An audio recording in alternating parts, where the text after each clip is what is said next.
Hello दोस्तों, previous year question paper की series में फिर से आपका स्वागत है। ये सभी एग्ज़ाम आपके आने वाले KVS, CTET, REET, UPTET, HTET के लिए बहुत ही महत्वपूर्ण होंगे। तो आइए आज का पहला प्रश्न करते हैं। निम्नलिखित में से कौन सा लक्षण अंतर्मुखी व्यक्तित्व का नहीं है? ऑप्शन ए है आत्म केंद्रित, बी है सामाजिकता, सी है रूढ़िवादी या डी दब्बू।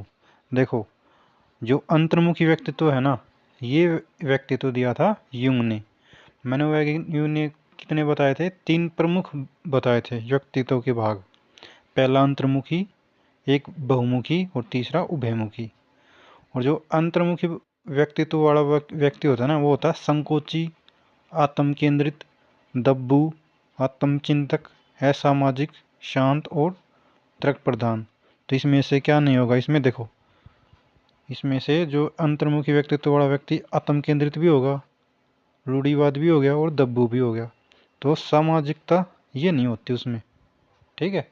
ये बहिमुखी जो व्यक्तित्व है ना, बहिमुखी, उसकी विशेषता है ये। ऑप्शन बी आपका सही हो जाएगा।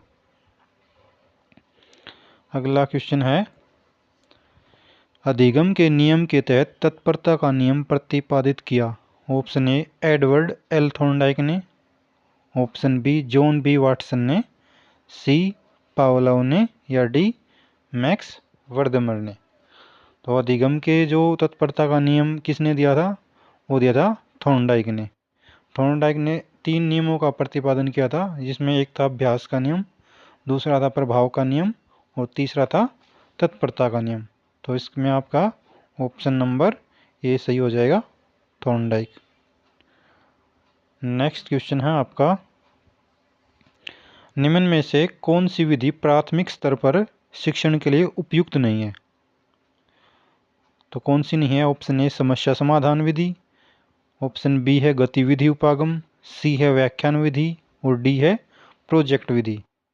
तो देखो, प्राथमिक स्तर पर व्याख्यान विधि शिक्षण के लिए उपयुक्त नहीं होती, ठीक है, क्योंकि प्राथमिक स्तर के जो बच्चे होते हैं ना, उनका स्मृति स्तर और बोध स्तर और चिंतन स्तर अत्यधिक विकसित नहीं हुआ होता, और इसलिए जो वो कक्षा में पूर्णतया क्रियाशील नहीं होते, तो जिसके कारण वे शिक्षण में इस व्याख्यान विधि को भी एक्सेप्ट नहीं कर पाएंगे। इसलिए प्राथमिक स्तर पर शिक्षण के लिए गतिविधि आधारित शिक्षण व्यवस्था करनी चाहिए, जिसमें प्रोजेक्ट विधि, समस्या समाधान विधि और मॉन्टेसरी विधि, किंडरगार्टन विधियाँ, खेल विधियाँ ये शामिल होती हैं। तो आपका व्याख्यान विधि ये आपका आंसर हो जाएगा। मतलब प्राथमिक स्तर पर ये जो शिक्षण विधि है ना, ये सम्मिलित नहीं करनी चाहिए। अगला क्वेश्चन है आपका question number 4।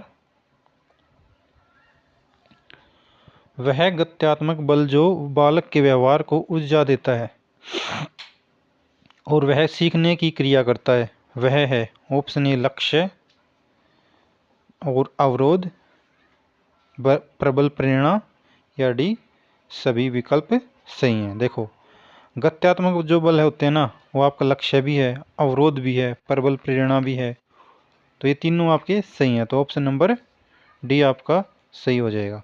Option number D, option आपका डी सही हो जाएगा, सभी विकल्प सही हैं। देखो, गत्यात्मक बल कौन से होते हैं? देखो, पूर्व अधिगम विषय वस्तु की प्रकृति, शारीरिक स्वास्थ्य व परिपक्वता, प्रबल प्रेरणा, लक्ष्य व परिपक्वता, बुद्धि, सीखने की इच्छा, प्रेरणा, उत्साह, थकान, वातावरण, सीखने की विधि, ये सभी गत्यात्मक बल होते हैं। कौन कौन से? देखो, लक्ष्य, प्रबल प्रेरणा, परिपक्वता, बुद्धि और सीखने की इच्छा, उत्साह, थकान, वातावरण, ये सभी सीखने के गत्यात्मक बल होते हैं। तो इसमें अवरोध भी हो गया आपका, प्रबल प्रेरणा भी हो गया और लक्ष्य भी हो गया, ये सभी आपके गत्यात्मक बल हैं। अगला है क्वेश्चन नंबर 5। निम्न में से किसे व्यक्तित्व की नैतिकता वाली भुजा कहेंगे आप? ऑप्शन ए आत्मा, जिसे हम ईगो कहते हैं, ऑप्शन बी ईड तथा सुपर ईगो, सी उपा ईड कहते हैं या डी परा सुपर ईगो।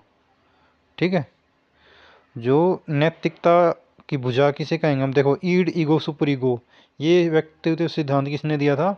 ये दिया था मनोविश्लेषणवाद के जो प्रधान हैं वो सिगमंड फ्रायड।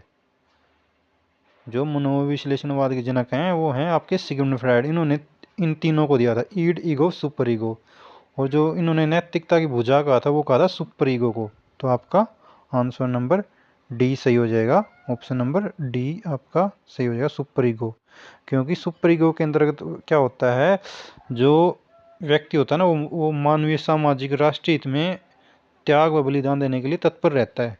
ठीक है, इसलिए वो इसे हम नैतिकता वाले भुजा कहेंगे। इसमें व्यक्ति बहुत ज़्यादा नैतिक होता है। ठीक है, अगला क्वेश्चन है क्वेश्चन नंबर 6। शिक्षा मनोविज्ञान की विषय वस्तु निम्न में से किन मुख्य कारकों की ओतप्रोत घूमती है? जो शिक्षा मनोविज्ञान की विषय वस्तु है ना वो किसके अनुरूप इर्द गिर्द घूमेगी? देखो, शिक्षार्थी एवं अधिगम अनुभव, इसके अनुरूप भी घूमेगी। शिक्षक एवं अधिगम प्रक्रिया, इसके अनुरूप भी घूमेगी। और अधिगम परिस्थितियां, ये तीनों आपके विकल्प सही हैं। ऑप्शन नंबर डी सही हो जाएगा। अगला क्वेश्चन है आपका क्वेश्चन नंबर 7।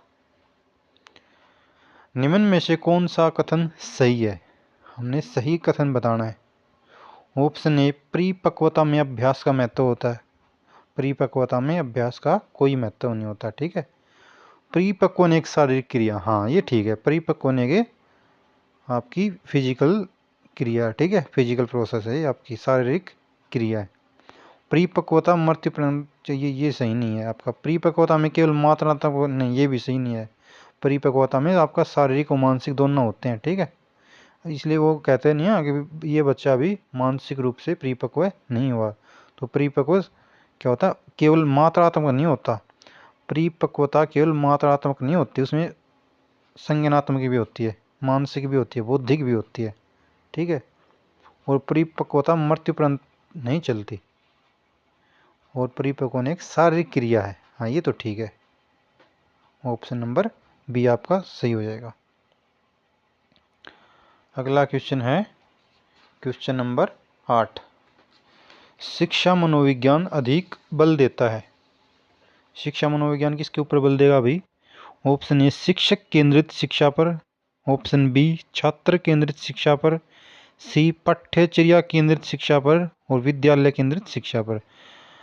हमेशा जो शिक्षक है उसको क्या करना है, शिक्षा मनोविज्ञान के अंदर बच्चे को उसके सेंटर में लेकर आना है। ठीक है, तो छात्र केंद्रित शिक्षा पर। ऑप्शन बी आपका सही हो जाएगा। क्योंकि किसी भी क्षेत्र में अपनी सर्वश्रेष्ठ या उच्च स्थिति में आ जाने पर प्राणी को, इसमें क्या होगा देखो, सर्वश्रेष्ठ है ना, जो छात्र है वो सर्वश्रेष्ठ अपना कब दे पाएगा? जब जो शिक्षा मनोविज्ञान का जो विधियां है ना वो उसके अनुरूप होंगी कक्षा कक्ष में। तो छात्र केंद्रित शिक्षा पर इसमें मनोविज्ञान में बल दिया जाता है। ऑप्शन नंबर बी आपका सही हो जाएगा। अगला है क्वेश्चन नंबर 9। निम्नलिखित में से कौन सी उत्तर बाल्यावस्था का लक्षण नहीं है? देखो, उत्तर बाल्यावस्था के लक्षण कौन सा नहीं है इसमें से? जो आपके 9 से या 12 वर्ष के बीच होती है, या 7 से 12 वर्ष के बीच, वो हो गया आपकी देखो वीर पूजा, ये तो आपकी किशोर अवस्था। सामाजिक संकल्पना, ये भी तो हठी है ना, वो आपकी उत्तर बाल्यावस्था का लक्षण है। ठीक है, इसमें मनोवैज्ञानिक रोज थे ना, उन्होंने बाल्यावस्था को मिथ्या परिपक्वता का भी काल कहा था। और जो ये उत्तर बाल्यावस्था ये 9 से 12 वर्ष के बीच होती है। अगला क्वेश्चन है आपका क्वेश्चन नंबर 10। जीन पियाजे ने संज्ञानात्मक विकास की कितनी अवस्थाओं की व्याख्या की? उन्होंने की थी 4। पहली थी सेंसरी मोटर स्टेज, संवेदी पेशी अवस्था। दूसरी थी पूर्व संक्रियात्मक अवस्था, प्री ऑपरेशनल स्टेज। और तीसरी थी स्थूल संक्रियात्मक अवस्था। और चौथी थी फॉर्मल ऑपरेशनल स्टेज। ये 4 अवस्थाएं बताई थी, जो आपकी ऑप्शन नंबर डी में सही है। Option number D. अगला क्वेश्चन है आपका क्वेश्चन नंबर 11। निम्नलिखित में से कौन सा कथन सही नहीं है? निम्नलिखित में से कौन सा कथन सही नहीं है भाई? ऑप्शन ए है आपका, मेघा एवं सृजनात्मकता एक दूसरे के पर्यायवाची हैं।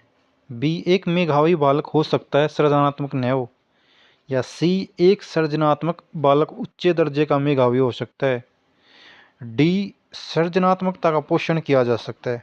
देखो सही नहीं है, क्यों नहीं है इसमें से, ये आपका देखो मेधावी बालक हो तो सकता है लेकिन सृजनात्मक न हो, ये सही है बात, ये तो सही है।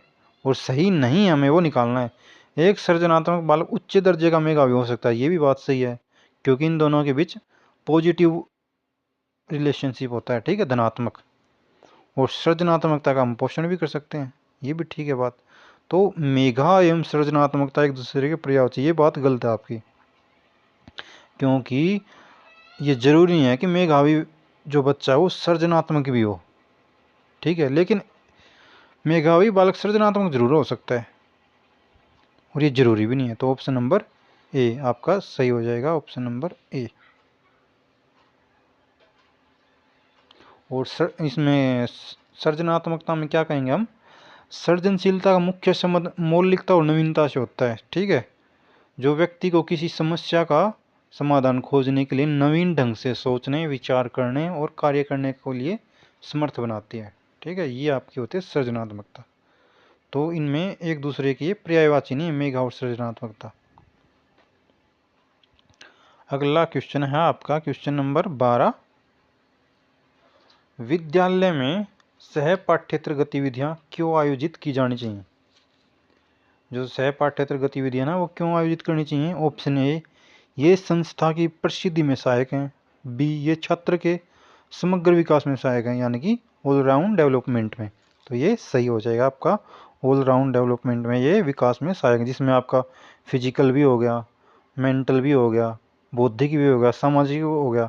अगर पाठ्येतर गतिविधियाँ होंगी, जैसे हम 26 जनवरी पे करते हैं, 15 अगस्त पे करते हैं, कोई त्यौहार आता है जब मनाते हैं, तो इनसे क्या होता है, बच्चे का शारीरिक विकास भी तो जरूरी होता है, तो उसमें वो क्रियाशील रहेगा, तो शारीरिक भी हो जाएगा, मानसिक भी हो जाएगा, बौद्धिक भी हो जाएगा, और उसमें बच्चे में नैतिकता भी आती है, ठीक है। ये सारे जो ऑलराउंड डेवलपमेंट है ना, और उसमें एक नेता के रूप में भी उभरता है बच्चा, ठीक है।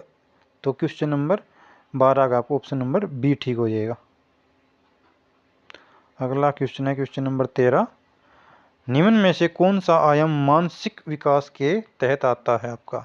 मानसिक विकास के तहत, देखो मानसिक विकास के तहत आता है ऑप्शन ए भाषा, हाँ यही आती है मानसिक विकास के आयाम के तहत भाषा। आकार भी नहीं आता, अनुराग भी नहीं आता, और ईमानदारी भी नहीं आती, ये आती है आपकी भाषा मानसिक विकास के अंतर्गत। इसमें क्या होता है, देखो मानसिक विकास से तात्पर्य होता है मानसिक शक्तियों में वृद्धि, ठीक है, जिसके अंतर्गत क्या होता है, संवेदनशीलता, प्रत्यक्षीकरण, प्रत्यय निर्माण, अवलोकन, ध्यान स्मृति, कल्पना, चिंतन, तर्क निर्णय, इसमें बुद्धि भी आती है, आपकी भाषा भी आती है, ये सभी संज्ञानात्मक की बौद्धिक शक्तियाँ, ठीक है, मानसिक विकास के अंतर्गत यही आते हैं, जिसमें क्या आएगा, चिंतन, तर्क, निर्णय, बुद्धि, भाषा, ये सभी आपकी मानसिक विकास हैं। अगला है आपका किस बुद्धि लब्धि स्तर को हम सामान्य बुद्धि कहेंगे। वो तो आसान सा क्वेश्चन, 90 से 109, क्वेश्चन नंबर सी आपका 90 से 109 के बीच जो स्तर होता है वो सामान्य बुद्धि वाला बच्चा कहलाएगा। और देखो ये और करते हैं, देखो जो 70 से जो 79 के बीच होता है ना, वो कहलाता है आपका क्षीण बुद्धि वाला बच्चा। और जो 80 और 89 के बीच में होता है ना, वो होता है आपका मंद बुद्धि। और 110 और 100 आपका 9 के बीच में जो होता है ना, वो आपका श्रेष्ठ बुद्धि से थोड़ा कमतर, ठीक है। आपका ये 4 हो गए। अगला क्वेश्चन है आपका क्वेश्चन नंबर 15। मानसिक वृद्धि एवं विकास निम्न में से किसका कारक द्वारा नियंत्रित है। जो मानसिक वृद्धि और विकास है वो किस कारक द्वारा नियंत्रित होते हैं। ऑप्शन ए आपका आनुवंशिकता, बी आनुवंशिकता एवं पर्यावरण कारक, और सी है आपका केवल पर्यावरण कारक, या डी में से कोई नहीं। देखो मानसिक वृद्धि और विकास बच्चे के इन्वायरमेंट और हेरिडिटी पर निर्भर रहते हैं, ठीक है। तो आनुवंशिकता और पर्यावरण कारक ये दोनों आपके नियंत्रित करते हैं, ठीक है, मानसिक वृद्धि और विकास को। अगला क्वेश्चन है आपका क्वेश्चन नंबर 16। निम्नलिखित में से कौन बालक में नैतिक मूल्यों के विकास में महत्वपूर्ण भूमिका निभाता है? निम्न में से कौन बालक में नैतिक मूल्यों के विकास में महत्वपूर्ण भूमिका निभाएगा? ऑप्शन ए प्रार्थना सभा, बी बुद्धि, सी सही सामाजिकरण या सभी विकल्प सही हैं। देखो, नैतिक मूल्यों में प्रार्थना सभा, जो सुबह सुबह होती है प्रार्थना सभा, जिसमें सभी टीचर अच्छी अच्छी बातें बताते हैं, तो नैतिक विकास में ये भी आपकी महत्वपूर्ण भूमिका निभाएगा। वहाँ बच्चे को भी तो बोलने का मौका मिलता है। बी बुद्धि भी निभाएगी और सही सामाजिकरण, ये तीनों नैतिक मूल्यों के विकास में महत्वपूर्ण भूमिका निभाएंगे। तो इसलिए ऑप्शन नंबर डी आपका सही हो जाएगा, सभी विकल्प सही हैं। और जो हेलन बी था ना, जो हेलन बी थी, उन्होंने नैतिक विकास के 3 पक्षों की चर्चा की थी, जिसमें नैतिक व्यवहार, नैतिक भावना और नैतिक निर्णय, ये 3 चीजें बताई थी। Question number 17। और अगर अभी तक आपने हमारे चैनल को सब्सक्राइब नहीं किया तो चैनल को सब्सक्राइब जरूर कर लें और वीडियो को लाइक और कमेंट करके जरूर बताएं। क्वेश्चन नंबर 17 में क्या कह रहा है ये? कक्षा में शिक्षण सहायक सामग्री का उपयोग किया जाता है।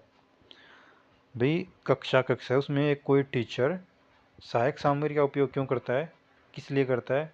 तो इसके ऑप्शन है विशिष्ट अधिगम परिस्थितियां निर्माण करने के लिए, ऑप्शन बी शिक्षक के बोझ को कम करने के लिए, या सी कक्षा में अनुशासन बनाए रखने के लिए, या डी शिक्षण में आवश्यक होने के नाते। देखो, शिक्षण सहायक सामग्री का इसलिए उपयोग किया जाता है कि अधिगम परिस्थितियां अच्छे से हो पाए, बच्चा अच्छे से सीख पाए, बच्चे सभी सक्रिय होकर सीख पाए, एक प्रजातांत्रिक वातावरण पैदा हो। तो ऑप्शन नंबर ए आपका सही हो जाएगा। और शिक्षण सहायक सामग्री में क्या क्या आती हैं? दृश्य सामग्री होती हैं, श्रव्य सामग्री भी होती हैं और दृश्य श्रव्य सामग्री में। देखो, दृश्य सामग्री में क्या आएंगी? पुस्तकें आ जाएंगे आपकी, चार्ट, मानचित्र, स्लाइड, बुलेटिन बोर्ड, ये सभी आते हैं।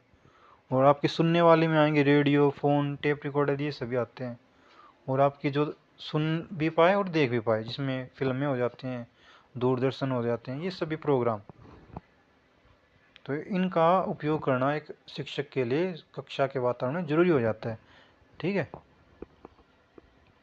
अगला प्रश्न है आपका, निम्न में से कौन सा आंतरिक अभिप्रेरणा का उदाहरण है? भाई कौन सा होगा आंतरिक अभिप्रेरणा का उदाहरण? ऑप्शन ए विद्यालय फुटबॉल टीम में चयन होना, विद्यालय फुटबॉल टीम में चयन होना, बी स्वयं के लिए समस्या का समाधान करना, या सी जन्मदिन पर पोशाक मिलना, या डी सभी विकल्प सही हैं। तो देखो, आंतरिक अभिप्रेरणा का उदाहरण है इसमें से स्वयं के लिए समस्या का समाधान करना। क्यों है वो? क्योंकि आंतरिक अभिप्रेरणा में बालक किसी भी कार्य, चाहे वो शैक्षणिक हो या सह शैक्षणिक हो, वो अपने अंदर से इच्छा से, आंतरिक इच्छा से अगर करता है ना, तो वो कहलाएगा आपकी आंतरिक अभिप्रेरणा। और इस आंतरिक अभिप्रेरणा को कहा जाता है सकारात्मक अभिप्रेरणा। ठीक है, तो स्वयं के लिए समस्या का समाधान करना, ये आपका आएगा आंतरिक अभिप्रेरणा में। ठीक है, अगला क्वेश्चन है आपका, गने ने अपनी पुस्तक दी कंडीशंस ऑफ लर्निंग में सीखने कितने आयाम बताए? तो गने ने ना मुख्यतः 8 प्रकार बताए थे। इसमें क्या था? एक तो संकेत अधिगम था आपका, दूसरा उद्दीपक अनुक्रिया सिद्धांत था, तीसरा श्रृंखला अधिगम था, और चौथा था शाब्दिक साचार्य अधिगम, पांचवा था आपका विभेदात्मक अधिगम, और छठा कॉन्सेप्ट अधिगम, और सातवां था आपका सिद्धांत अधिगम, और आठवां था आपका समस्या समाधान अधिगम। तो ये 8 प्रकार बताए थे। ठीक है, तो 8 प्रकार में ये आपका ऑप्शन नंबर सी सही हो जाएगा। गने ने सीखने के 8 प्रकार बताए थे। ठीक है, 8। अगला क्वेश्चन है आपका क्वेश्चन नंबर 20। वह अवस्था जब बालक अपने अभिभावकों के साथ कम आनंदित होता है संबंधित है। ऑप्शन ए शारीरिक विकास से, बी मानसिक विकास से, सी भाषा विकास से, या डी सामाजिक विकास से। तो वो होती है आपकी सामाजिक विकास से। और वो क्यों होते हैं? क्योंकि देखो, सामाजिक वातावरण में क्या क्या आता है? घर, विद्यालय, स्थानीय वातावरण, इनसे बच्चा अनुकूलन करता है। ठीक है, और सामाजिक विकास की जो ये अवस्था होती है ना, इसमें बालक प्राय घर से बाहर रहना चाहता है, और अन्य व्यक्तियों जैसे उसके परिचित हो गए, रिश्तेदार हो गए, सहपाठी हो गए, उनके साथ ज़्यादा समय व्यतीत करना चाहता है बच्चा।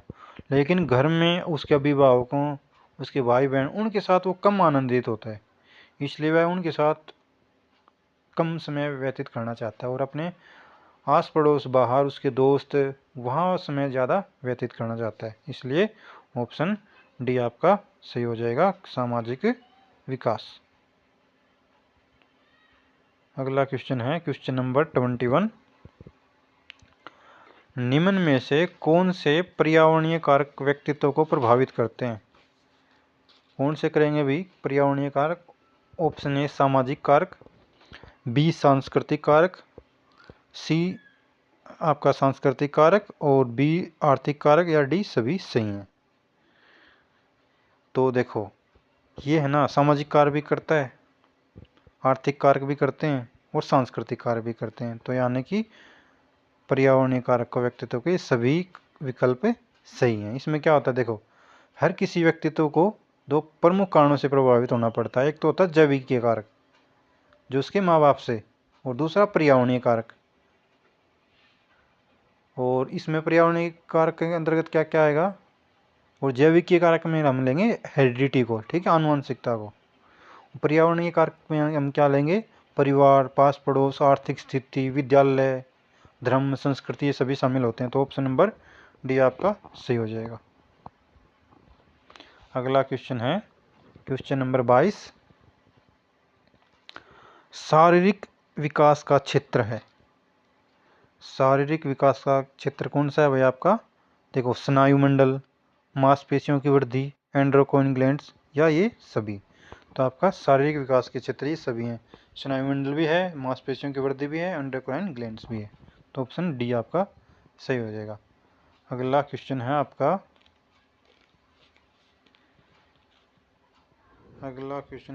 ये। और तो इस अवस्था में बालकों में नई खोज करने की, घूमने की प्रवृत्ति अधिक बढ़ जाती है। आपकी शैशव काल में, किशोरावस्था में, उत्तर बाल्यकाल में, या डी प्रौढ़ावस्था में। तो वो होती है आपकी उत्तर बाल्यकाल, ठीक है। इसमें घूमने की प्रवृत्ति और खोज करने की प्रवृत्ति सबसे अधिक होती है। अगला क्वेश्चन है अधिगम अंतरण का थॉर्नडाइक सिद्धांत कहा जाता है। जो अधिगम अंतरण का थॉर्नडाइक सिद्धांत कहा जाता है वो है ऑप्शन ए समानता का सिद्धांत, बी अनुरूप तत्वों का सिद्धांत, या सी औपचारिक नियमों का सिद्धांत, या डी इनमें से कोई नहीं। तो वो कहलाता है आपका अनुरूप तत्वों का सिद्धांत। ऑप्शन बी आपका सही हो जाएगा।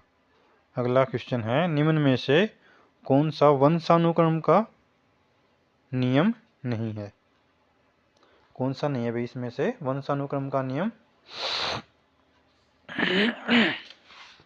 देखो ये कह रहा है ऑप्शन ए समानता, भिन्नता, सी प्रत्यागमन, या डी अभिप्रेरणा।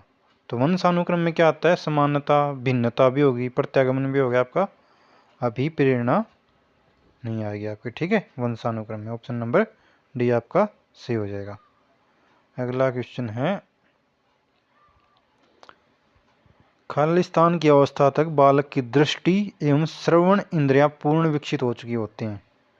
ऑप्शन ए 3 तथा 4 वर्ष, बी 8 तथा 9 वर्ष, सी 6 अथवा 7 वर्ष, डी इनमें से कोई नहीं। ये क्वेश्चन आपके लिए, ठीक है, ये आप कमेंट करके हमें ज़रूर बताएंगे। देखते हैं कितने सही बच्चे जवाब दे पाते हैं। अगला क्वेश्चन है संकेत अधिगम के अंतर्गत सीखा जाता है। जो संकेत अधिगम है उसके अंतर्गत सीखा जाता है। ऑप्शन ए पारंपरिक अनुकूलन, बी मनोविज्ञान, सी वातावरण, या डी मनोदैहिक। तो होता है आपका ऑप्शन ए पारंपरिक अनुकूलन। अगला क्वेश्चन है निम्न में से कौन सा उदाहरण अर्जित प्रेरक का है? कौन सा उदाहरण अर्जित प्रेरक का है आपका? देखो ऑप्शन ए भूख, बी रुचि, सी पुरस्कार, डी विश्राम। तो देखो या ई, बी व सी। देखो अर्जित प्रेरक में इसमें रुचि भी है और पुरस्कार, तो ये ऑप्शन नंबर ई आपका सही हो जाएगा। अगला क्वेश्चन है आपका, अभिप्रेरणा वर्णित होती है। ऑप्शन ए ज्ञानात्मक जागृति द्वारा, बी भावात्मक जागृति द्वारा, सी ए और बी दोनों, या डी उपरोक्त में से कोई नहीं। तो अभिप्रेरणा होती है आपकी ऑप्शन नंबर ए ज्ञानात्मक जागृति द्वारा। अगला क्वेश्चन है क्वेश्चन नंबर 30, या आपका अंतिम प्रश्न है, चिंतन मानसिक क्रिया का खालिस्तान पहलू है। जो चिंतन है वो मानसिक क्रिया का खालिस्तान पहलू है। ए ज्ञानात्मक, बी भावात्मक, सी क्रियात्मक, या डी उपरोक्त में से कोई नहीं। तो चिंतन होता है वो आपका ज्ञानात्मक, ठीक है, मानसिक। तो ऑप्शन नंबर ए आपका सही हो जाएगा। ऑप्शन नंबर ए ज्ञानात्मक या ज्ञानात्मक पहलू है। तो यह आपका आज स्टेट का प्रश्न पत्र था, जो हमने 300 क्वेश्चन इसके जो बाल विकास विधि के थे ना, बाल मनोविज्ञान, इसमें वो हमने कर चुके हैं। और अगर आपको हमारी ये वीडियो पसंद आई हो तो वीडियो को लाइक और कमेंट करके ज़रूर बताएं। धन्यवाद।